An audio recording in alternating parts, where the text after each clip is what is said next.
Salut les traders, j'espère que vous allez bien. On se retrouve aujourd'hui pour une nouvelle vidéo sur ma chaîne YouTube. Aujourd'hui je vous fais une vidéo où tout simplement je vous montre comment est-ce que je fais du backtesting, sur quelle application, pourquoi est-ce que c'est important de faire du backtest et quand est-ce que j'en fais concrètement. Donc restez bien jusqu'à la fin de la vidéo puisqu'il y aura beaucoup d'informations importantes qui pourraient donc vous être utiles pour que vous puissiez vous aussi donc faire du backtesting. Juste avant qu'on rentre dans le vif du sujet, si tu n'es toujours pas abonné à la chaîne, je t'invite à le faire. Je sors régulièrement des vidéos par rapport au trading forex. Donc voilà, si tu as des questions aussi, pose-les en commentaire. Et j'ai créé aussi il y a récemment donc un groupe Telegram où tout simplement tu peux venir discuter avec nous, avec les membres pour tout simplement poser tes questions par rapport au trading forex ou peu importe, ou tout simplement me les poser personnellement dans le groupe. Je suis 100% actif dessus, je réponds à tout le monde. Donc n'hésite pas à rejoindre, ça sera le premier lien en description. Encore une fois, c'est 100% gratuit et c'est que bénéfique pour tous. Donc, je te dis maintenant à tout de suite pour la vidéo. Donc, voilà, on se retrouve sur mon écran, sur la paire JJ. Voilà, une paire que je trade environ tous les jours. Voilà, que je vais venir regarder. Je dis pas que je vais prendre des positions tous les jours dessus, mais c'est une paire en fait que je trade déjà depuis un bon moment. Donc, on va utiliser cette paire là aussi puisqu'elle est volatile, etc.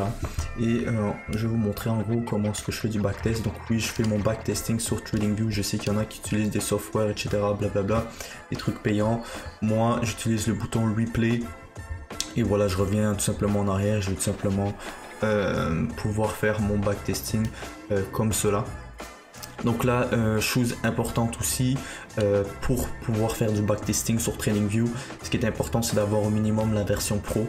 Donc la version pro, moi ce que j'ai fait, c'est que je l'ai payé pour un an. Donc comme ça c'est fait, je suis tranquille après. Je pense que ça coûte dans les alentours de 150 $ US. Donc vraiment, je vous invite à aller voir un peu ce que c'est que la version pro, mais ça vous permettra en gros de faire un peu de backtesting et plein d'autres choses comme poser des alertes, plusieurs alertes, puisque quand vous avez la version free, déjà vous avez les pubs. C'est chiant, vous pouvez pas faire de backtesting, vous pouvez mettre maximum une alerte, donc c'est chiant, etc. Donc je vous conseille d'investir un petit montant sur la version pro de TradingView, ce qui vous permettra en gros d'avoir tout cela. Donc voilà, on va passer directement. Donc la première chose à faire, c'est tout simplement d'aller sur le replay et voilà, choisir un moment quand est-ce que vous voulez tout simplement backtest. Là par exemple, je retends aller jusqu'au 2 novembre 2020. Et puis voilà, tout simplement. Donc là on est sur le 4 heures. Une fois que c'est fait, boum, je me pose et puis on va tout simplement commencer directement à trade, à tout simplement commencer notre petite session de backtesting. Donc comme vous le savez bien, moi je suis un day trader, donc les time frames les plus ceux que je vais utiliser le plus souvent, ça va être le daily, le 4 heures.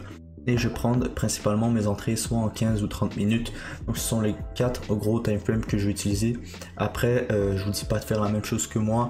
Si vous êtes plus un scalper, bah, utilisez tout simplement des time frames un peu plus petits. Si vous êtes un swing trader, quelqu'un qui aime garder ses positions pendant quelques jours, vous allez sûrement utiliser en plus le weekly, etc. Vous allez peut-être utiliser le 1 heure pour prendre des entrées. Donc voilà, ça dépend vraiment du type de trader que vous êtes. Mais si vous êtes un day trader, vous pouvez faire un peu comme moi et tout simplement ça va fonctionner parfaitement. Donc première chose que je fais quand je suis en backtesting, je vais me mettre en 4 heures. En gros, je vais faire comme si j'utilisais ma stratégie réelle. Donc là on est en 4 heures et on va donc détecter la tendance du marché en tant que tel. Donc là on peut voir qu'on est actuellement en tendance baissière. Donc vous voyez que voilà, on n'est pas en tendance haussière. Moi ici j'ai placé donc un niveau de support à 138. Donc à partir de 138 on pourrait commencer à tout simplement regarder pour acheter. On voit que 136 est aussi donc un précédent niveau de support, mais là il est passé donc en résistance puisqu'on vient casser donc ce niveau de support ici même. On voit effectivement qu'ici à 135 on peut rajouter donc un niveau de support. Pourquoi? Puisque actuellement vous voyez qu'à chaque fois qu'on vient toucher donc ce niveau de support 135, boum, ça remonte à la hausse. Mais là actuellement on est plus à la recherche pour simplement des ventes puisqu'on est sur une tendance baissière. On voit aussi que les deux SMA sont croisés, la rouge qui est en dessous de la noire. Donc je vais m'orienter plus sur des ventes. Je trade toujours en fonction de la tendance du marché. Donc on est en 4 heures, on va passer maintenant à 1 heure, on va regarder ce qui se passe. On est dans un petit range, donc il n'y a pas grand chose à faire en ce moment. Donc on va juste continuer à continuer comme ça, avoir boum. Bon, on arrive à 136. Une fois que c'est fait, on voit ces deux réjections ici. On voit un bon chandelier à la baisse. Confirmation de chandelier à la baisse, donc on peut se dire ok, ça peut commencer à devenir intéressant, on peut peut-être s'orienter vers de la vente, mais donc on peut descendre en 30 minutes, voir ce qui se passe. Ok, super. Moi ce que j'aimerais en 15 minutes, c'est tout simplement soit avoir un retest à 136, ou si on est capable de tout simplement casser donc ces derniers chandeliers, ces derniers wicks, je sais pas comment le dire en français, ces dernières tiges de chandelier ici. Donc on va placer ça comme ça.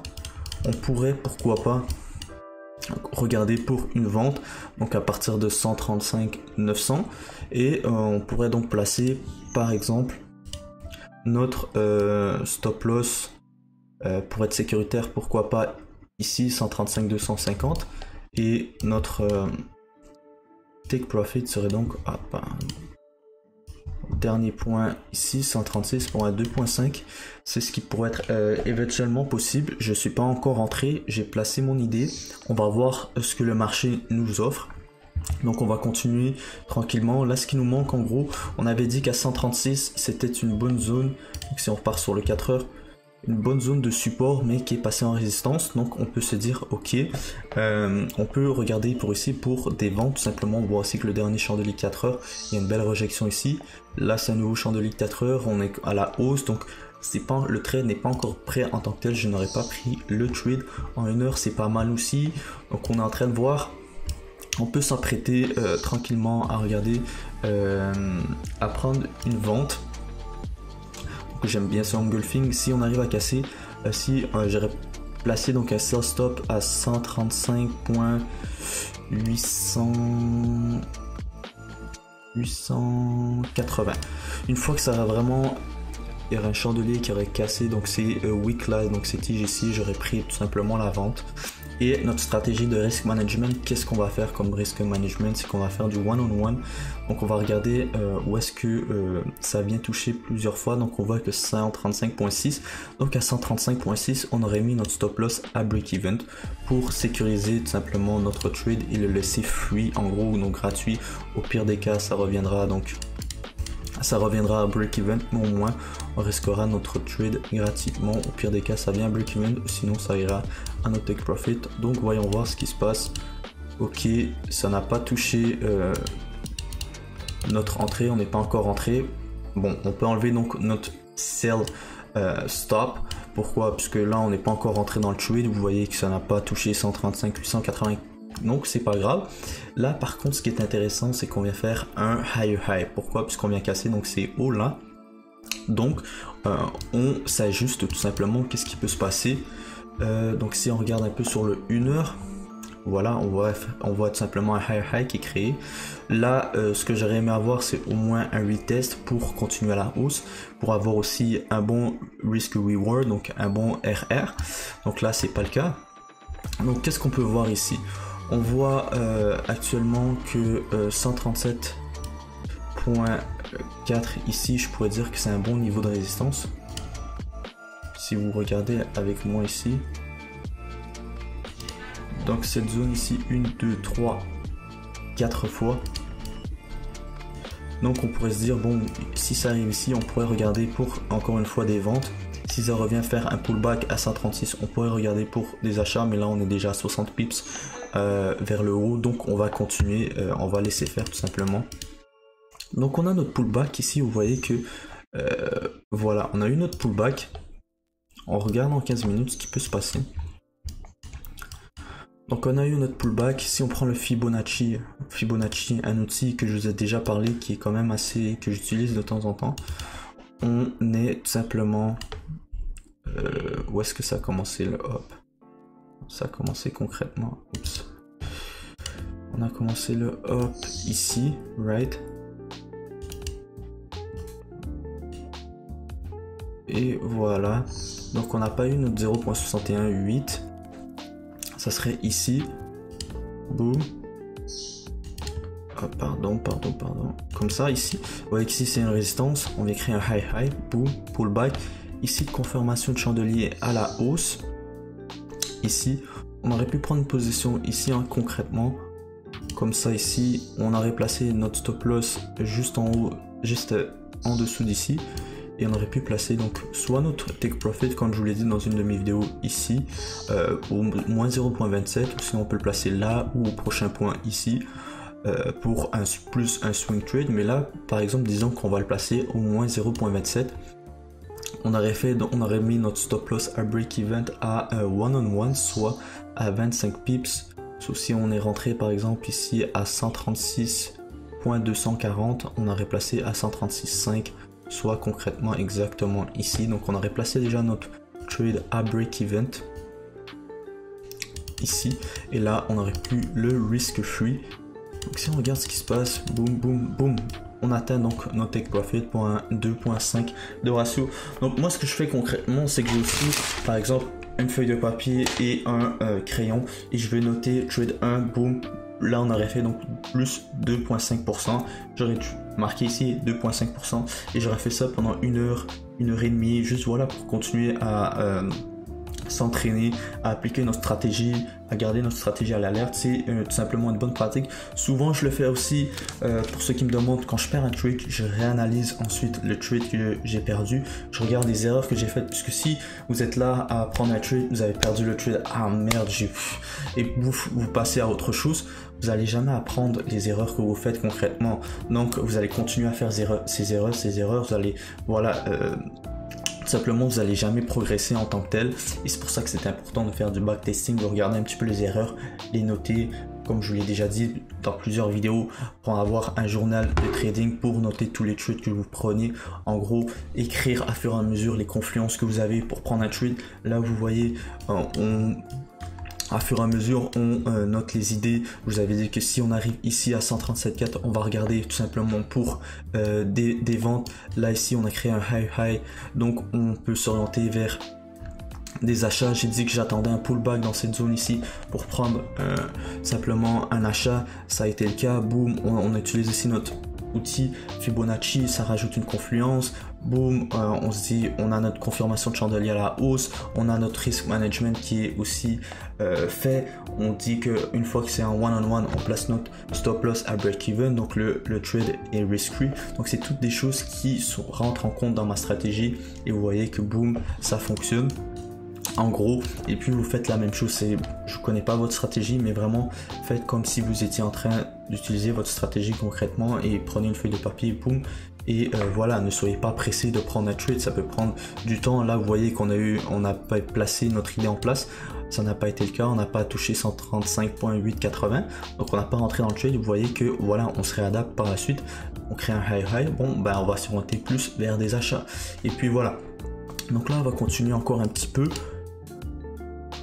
Là, qu'est-ce qui s'est passé? Donc voilà, on est de retour sur l'écran sur JJ, où est-ce qu'on était rendu. Donc vous voyez qu'ici on a eu notre take profit, j'ai enlevé toute la position que j'ai prise, le retracement, pour que ça soit plus clair. Donc vous voyez que le trade ici était bon en tant que tel. On a placé ici cette zone de résistance où on va, chaque fois que ça touche, boum, ça redescend. Donc je pense qu'éventuellement le prix va continuer donc à baisser ici. On voit aussi cette rejection en 1 heure. Donc pourquoi pas, si jamais on peut prendre possession avec un chandelier à la pèse en 15 minutes, on le prendra. Donc on verra, on regarde un peu. Ok, donc là je pense pas qu'on aurait pu prendre position, parce que si par exemple on aurait pris une position ici sur ce chandelier là, vous voyez déjà qu'on a un stop loss de 60 pips, donc ça en vaut vraiment pas la peine. Donc on va laisser voir. Mon idée en tant que telle, je pense qu'on peut rester sur la même idée que tantôt. En gros, position de short, pourquoi pas à 139,880.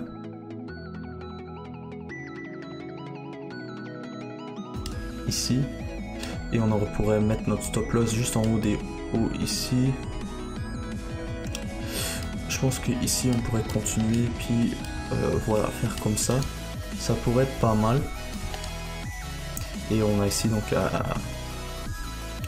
quand on arrive donc ici à 139,7, on met simplement notre stop loss à break even. Ok, donc on voit ça. Si le prix tout simplement rebondit ici, on va laisser faire. Mais en gros voilà notre idée. Si jamais ça revient ici, on pourrait pourquoi pas regarder pour encore une fois des ventes. Donc on regarde. Bon, ok, ça vient rejeter simplement ici encore une rejection. On aurait pu reprendre une position pour des achats, mais là on s'oriente plus vers des ventes. Donc on regarde un peu ce qui se passe. J'aime pas trop comment ça se produit actuellement. Oh, donc vous voyez ici qu'on est rentré en position. Si on aurait placé donc un sell stop, on serait rentré donc en position ici, on serait déjà break even. Notre trade serait donc risk free, donc risqué gratuitement en tant que tel. Au pire des cas, ça revient à break even, ou sinon tout simplement on regardera pour autre chose. Donc là, boum, on revient à break even, c'est pas grave, on regarde pour autre chose. Mais on voit donc ici qu'on vient de créer un nouveau simplement low par ici. Donc si on vient faire une rejection ici, on pourrait continuer à regarder pour des ventes en tant que tel. Ok, donc là ici c'est le cas. Pourquoi pas, on pourrait regarder ici pour des ventes. On crée un nouveau low, boom, de rejection ici sur les SMA. Par contre, si on regarde le 1 heure, parce que c'est important aussi de regarder les gros time frame, le 4 heures, voilà, il y avait une rejection ici. Ok, on pourrait regarder pourquoi pas jusqu'à temps que ça vienne à 135. Donc, concrètement, qu'est-ce qu'on peut faire? Je vais laisser faire le trade quand même, puisque j'aime pas trop les SMA en tant que tel, puisqu'on vient de faire quand même un nouveau high. Donc je pense que éventuellement le prix pourrait quand même continuer à monter. Donc on va pas prendre cette position. Ok, on laisse faire, on attend voir ce qui se passe. On va se mettre en 1 heure pour que ça aille plus vite.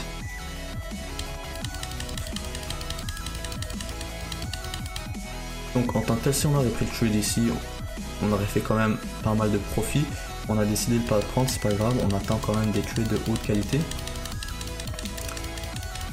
Donc là on est dans un range ici, c'est vraiment pas le bon moment de trade en tant que tel. Vous voyez que voilà, à chaque fois que ça vient toucher 136, ça descend un peu, ça remonte, ça descend, ça remonte. Donc, on va attendre en gros qu'il se passe quelque chose de mieux.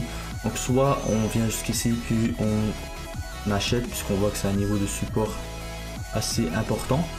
Soit on continue à la hausse, on vient faire un high ici. Donc je vais vous montrer avec des lignes pour que ça soit plus simple. On vient faire un high pullback puis on continue à la hausse. Ça c'est mon idée. Et puis on verra ce qui se passe par la suite. Boom, high est fait. On attend le pullback. Le pullback est fait. Ok. Là on peut retourner en 15 minutes. On peut voir s'il y a une opportunité de trade à prendre. Donc belle rejection aussi. Bon chandelier à la hausse. On peut regarder tout simplement ce qui se passe. Là je me tenterai quand même de prendre une position. Pourquoi? Puisqu'on vient de créer un nouveau high. On regarde cette zone d'offre et de demande. On vient casser ces nouveaux hauts. Ici il y a une bonne confirmation de chandelier à la hausse. Donc on va tout simplement garder notre idée et on va prendre une position ici sur ce chandelier là. Stop loss juste en dessous ici. Take profit juste en haut dans cette zone ici pour un 4.5. On met notre stop loss à break even lorsqu'on atteindra ici. Pourquoi? Puisque c'est le précédent haut. Et en gros, je pense qu'on a un stop loss de 25, je pense qu'on aura déjà 25 peps. Ouais, ça, on sera un peu plus à one-on-one, donc c'est notre risk management rule, donc notre règle de risk management. À chaque fois qu'on est à one-on-one, on met tout simplement notre stop loss à break-even. Donc on regarde ce qui se passe.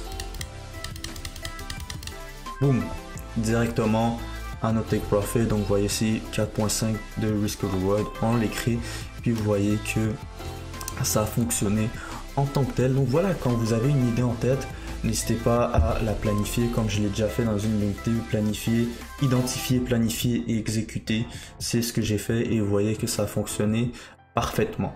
Donc voilà, en gros comment est-ce que je fais du backtesting. Là je veux pas faire une vidéo d'1 heure non plus, mais en gros j'essaie de faire ça au moins allez 3-4 fois semaine, où à chaque fois que je perds un trade, ça c'est sûr et certain, mais au moins 3-4 fois semaine pour vraiment continuer à garder ma stratégie en place, voilà, continuer à l'améliorer, à la pratiquer, être conscient en gros de ce que je fais, et au moins ça me permet de m'entraîner tous les jours, d'être au moins sur le marché tous les jours pour continuer tout simplement à progresser dans ce monde de trading. C'est ce qui est important, plus vous travaillez fort, plus vous allez voir des résultats.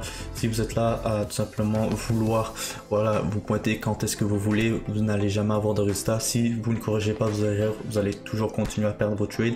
Donc voilà, c'est pourquoi c'est important de faire aussi un peu de backtesting, de tout simplement tester sa stratégie quelques fois par semaine pour vraiment rester dans le bain et continuer tout simplement à progresser dans ce monde-là et tout simplement corriger les erreurs qu'on fait lorsqu'on perd un trade, et c'est ce qui vous permettra en gros de vraiment progresser en tant que trader dans ce monde de trading tout simplement. Donc j'espère que cette petite vidéo backtesting, je sais pas combien de temps elle a duré, je pense qu'elle a duré quand même un bon 15-20 minutes, où je vous expliquais en gros comment est-ce que moi je backtest sur TradingView. Donc n'hésitez pas à prendre une feuille de papier, crayon, à écrire simplement tous les trades que vous prenez. Ne précipitez pas non plus vos trades, prenez juste un trade quand l'opportunité est en place, planifiez vos trades, identifiez-les, planifiez, exécutez.